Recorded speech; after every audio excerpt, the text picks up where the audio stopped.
Ginger, that's what you need. A mouthful of the good stuff and you'll see the back of any seasickness. Oh, thank you for your support, John. Don't suppose you actually brought any ginger? No, I don't get seasick. Terrific. Don't worry, Sherry. We've almost arrived at Cordona. I can see land through the porthole. So much for docking by tea time. The captain seemed more interested in his maids than in his maps. Oh, is Sherlock grumpy? Cheer up. We're back where we grew up. It's exciting. What's changed? What's the same? Ugh. I'm starting to question whether the weeks-long journey was worth it. Travelling all this way, enduring this indignity simply to visit a grave. Even if it is my mother's. Ah, that's just Mycroft's nonsense, still rattling around in your head. Try to forget what he said. I have. I believe it was that this is a performative farce, a feeble excuse to avoid responsibilities, and that there was nothing to be gained from it. You needed to do this. Enough of the self-pity and doubt. So we're a little late. What of it? We'll retire to the hotel and visit her in the morning. It'll be worth it. Thank you, John.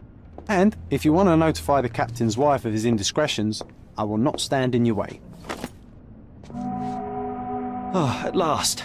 I'm quite ready to get off this cursed boat. Come on. We'll go together.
Hey, Sherry, come on, catch up.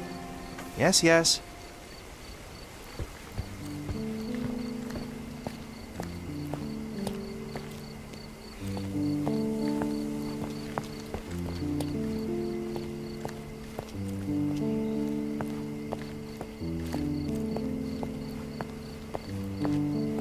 Sherlock, don't get lost in this huge garden. Follow the sound of my voice. Sherlock, don't get lost in this huge garden. Follow the sound of my voice. Welcome to Il Palazzo de Lusso, sir. If you need something, sir, please inquire at reception. Welcome to Il Palazzo di Lusso, sir. We just need your signature.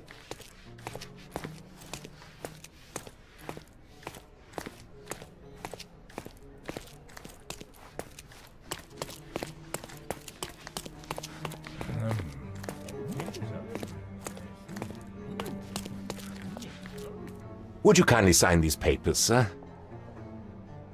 There you are. Ah, Mr. Holmes. Yes, we have room 221 prepared for you. I see it was reserved for 2 people. Would you like a second key? Oh, no, I think we'll stick together. Very good. Rooms are upstairs, sir. Welcome to Cordona. Hurry up, Sherlock. I want to see our room. I hope there's a balcony with a view. Your room is upstairs, sir.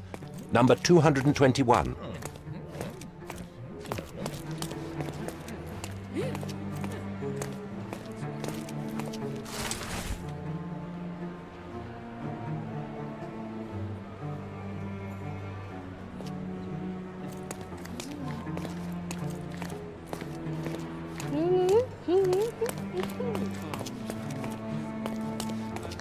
Would you like a drink, sir?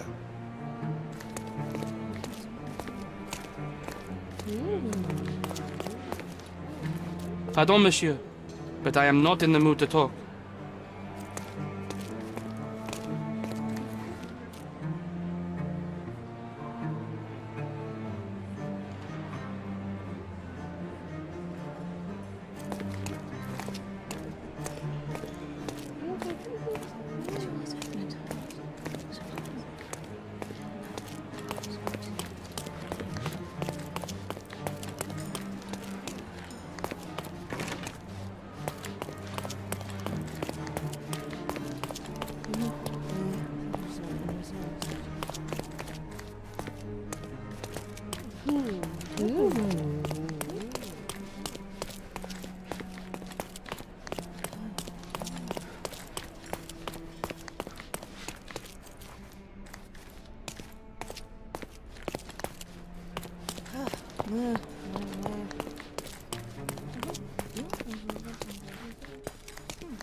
Those are the sharp eyes of a man with a bright mind. Almost like mine. Whoa, what a breathtaking man.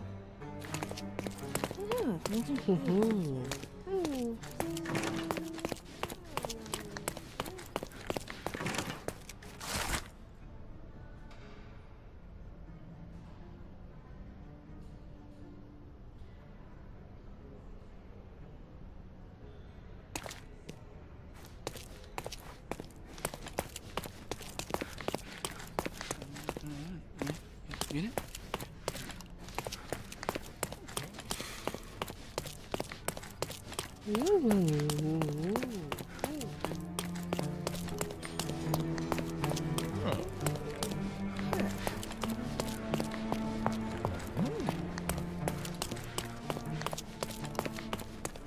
I apologize, sir, but your room is not yet ready. Perhaps, in the meantime, you would like to relax in the foyer? Tonight, the restaurant is offering a complimentary marlin ceviche to all our guests. Let's check what they have on offer.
Hey, Sherry, just our luck. If seafood's not to your taste, everyone loves Benedict's batch. Our poached eggs with hollandaise sauce.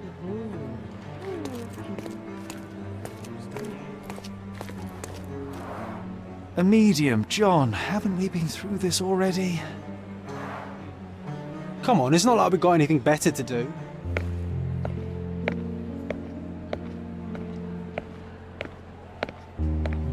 Excuse me, sir, but I believe Mr. Galich is conducting a séance at the moment. Perhaps you'd care to have your portrait drawn while you wait? Why? Pardon me? Why should I sit for a portrait? Sir, it's art. It doesn't need a why. It is its own justification. All things require justification, be they objects, systems, or beliefs. How about art as the lens through which we see the truth of the world? That's backward. Truth is not subjective and not complicated. It's just the truth. It either is or it isn't. You do not need a lens to see it, just an open mind. Ha! That seems rather close-minded. Truth, like beauty, is in the eye of the beholder. So tell me, what do you see? Mediocrity.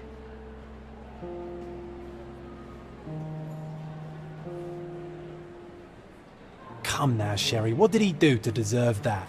The servant mentioned ceviche at the bar, Sherry. You should grab us some, and I'll find us a table. I'm starving. Can't imagine why John still believes in such foolery. The servant mentioned ceviche at the bar, Sherry. You should grab us some, and I'll find us a table. I'm Okay, starving. time to check if John found us a nice table for the evening. Sherry, I'm over here with my new Ursine companion. Cordona's even quieter than I remembered. It's going to be a long evening. Ah, come now, Sherry. What say we amuse ourselves with a little game? What were you thinking? Oh, promise me it isn't nonsense. After being cooped up on that boat, I am itching for activity. No. As you can see, someone left a cane on our table. I simply thought you could identify its owner. Ah, so it is nonsense. It'll take me a minute, John, at most. Well then, you can deliver it to him as well. Deliver it to him? Then what are the staff here for? Aesthetics? Stubborn, Sherry, too stubborn. You wanted something to do. Slapping oneself in the face is also something to do. That doesn't make it worthwhile. But all right, let me take a look.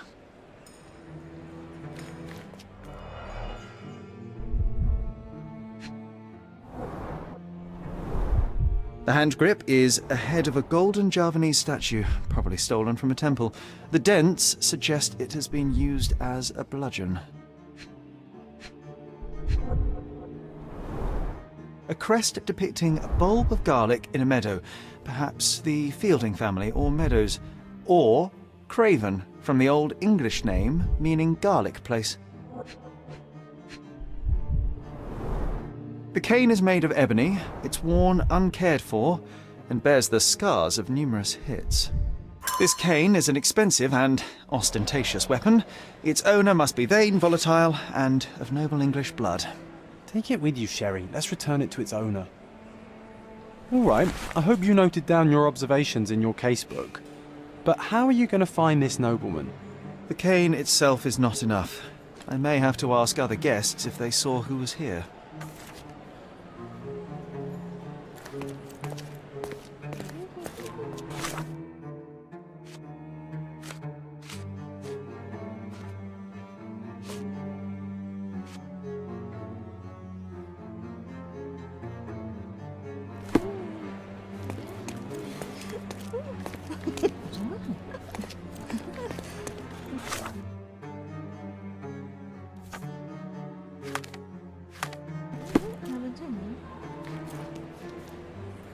May I ask you something? Of course. Stop me when you've had enough.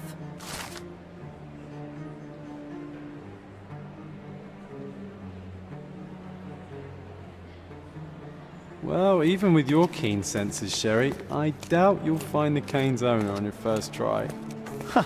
And would you be confident enough to bet on it, my friend? Why not? Let's see how good you really are.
Someone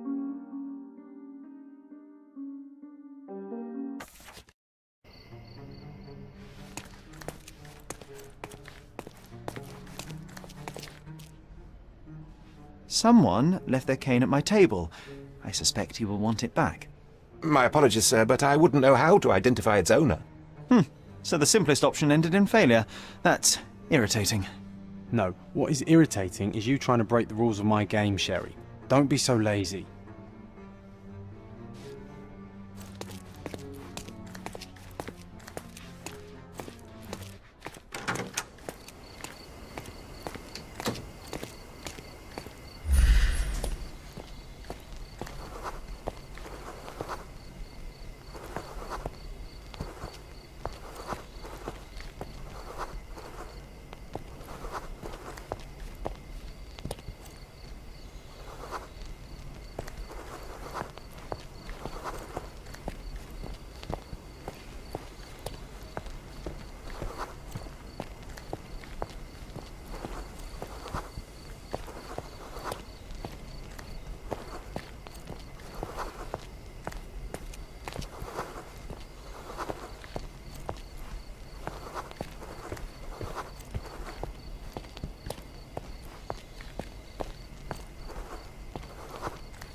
Yes, it really not very happy with them. Oh,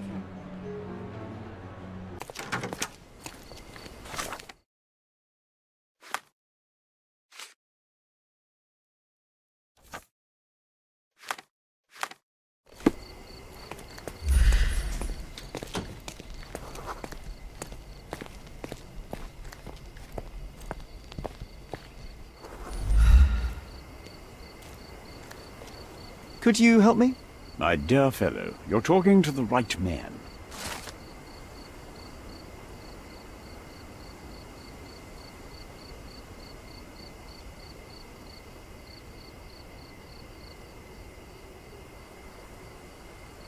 Hey, Sherry, don't we now have the perfect excuse to visit the seance?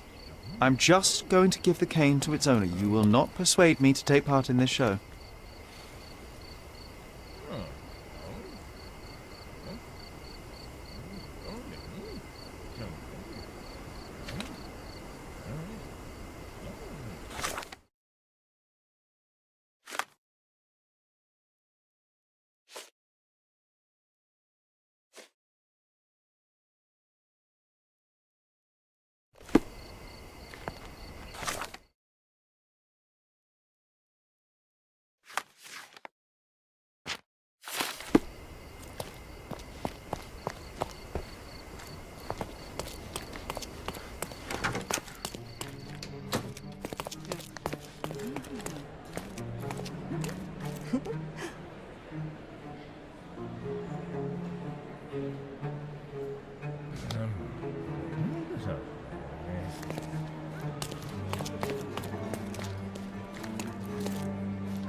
Come on, if you hurry, perhaps we'll see the ghost.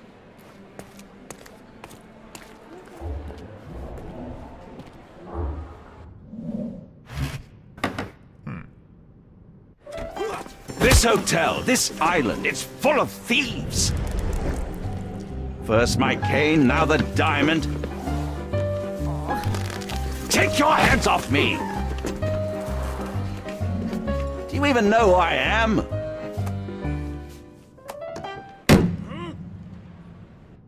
Hey, boy!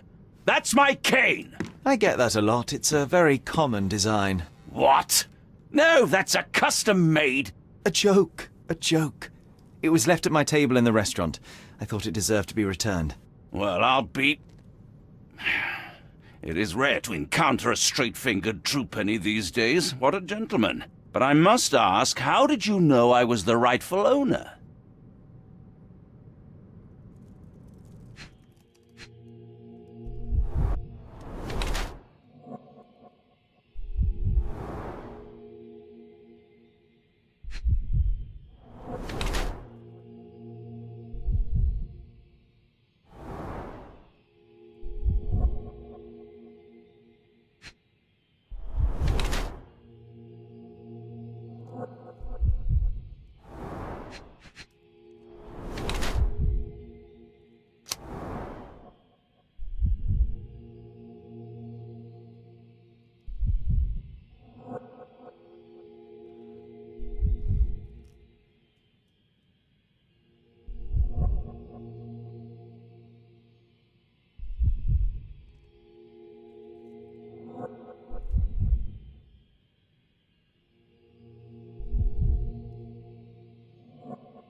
Simple deduction. Your cane told me everything I needed to know. I was after a strong, middle-aged man with a keen interest in adventure, noble blood, and affection for strong drink. And if one were to go further, one may even be able to extrapolate your name from your heraldic symbol, Lord Craven.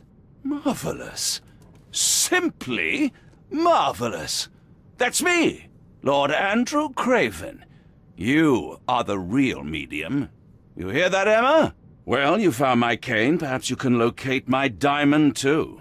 Yes, you should do it. It will be child's play for you, Mr. Holmes. And if a child can do it, then I'm sure the local police can suffice. The police? Why bother? I know this harlequin stole it. The only question is, where is it hidden? Fine. Give me my stick and I'll resolve the matter myself. This thief almost confessed after a single punch. I suspect a beating may result in answers of questionable veracity. Fine. I shall spare you and he the trouble if you first answer me this.